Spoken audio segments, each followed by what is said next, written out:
In an old part of the city, where time moved a little slower and the streets glowed amber at dusk, lived a young woman named Leah.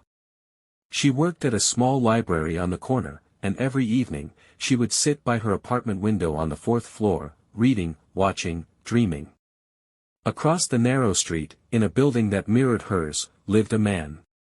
She didn't know his name. She never heard his voice. But he was always there, just like her, sitting by his window with a notebook in his lap, writing quietly as the city hummed beneath them. They noticed each other without meaning to. Glances turned into daily rituals. She began to look forward to his silhouette, to the soft glow of his desk lamp flickering on at the same time each evening. He noticed when she wore her hair differently, when she laughed while reading. They had never spoken, never waved. And yet, something was building. Then, one rainy night, as droplets streamed down the glass, he lifted a piece of paper to his window. It said, "Hi."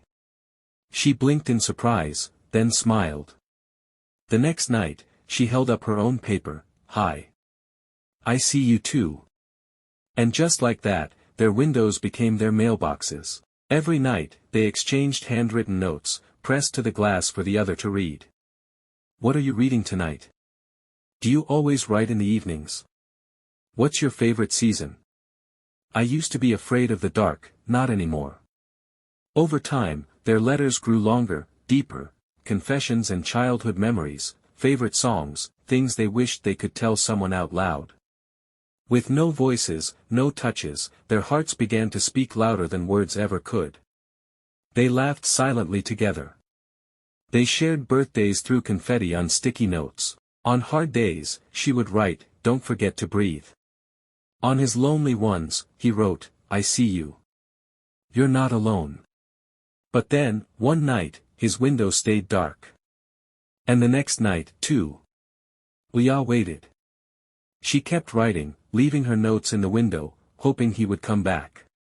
But days passed. Nothing.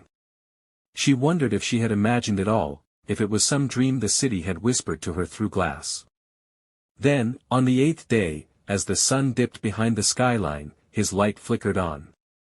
He appeared, slower, paler, with a bandage on his hand and a slight tremble. He held up a single note, "Bike accident. Hospital. Sorry." Her eyes welled up. She pressed both hands to the glass and nodded. That night, she did something she never dared before. She walked across the street, heart pounding, hands shaking, and stood beneath his window. He looked down, surprised, but smiled. Slowly, he came down. They met at the door. For a long moment, they simply stood there, face to face, breathing in the moment they had imagined for so long. No words.